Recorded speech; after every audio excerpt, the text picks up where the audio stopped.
Hey everyone, welcome to Mad Acts 2020. I really am praying today and deciding for God to use this channel to change your life for the good and to believe again that God is able to do exceedingly abundantly above all that you could ask or think. Once again, thank you so much for your continued support, and if you are new to my channel, don't forget to click subscribe for more weekly updates on Mad Acts 2020. God bless everyone, God cares. Amen. Praise the Lord. Praise the Lord. Good morning po sa inyong lahat, and nasaan man po kayo sa mga oras po na ito, nawa po ay you are in a good shape, nasa mabuting kalagayan. And today it's transport ministry time. Praise the Lord. It's Friday. So excited na magsundo sa mga kapatid because they are also excited sa gawain ng Panginoon. Ganito po dito sa mga bago po dito kay Mad Acts 2020, this is content na kung saan ay nagsusundo po tayo ng mga nagnanais na umattend sa gawain ng Panginoon every Friday here at Middle East. So praise the Lord.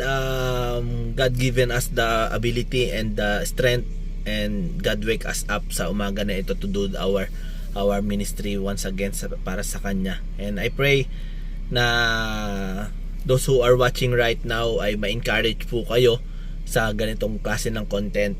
Amen? Praise the Lord. So samahan po ninyo ako today. Ang aking punta ay sa Umsalal, and then ikot tayo sa mga dito sa Doha, bahay-bahay. Let's go! A few moments later.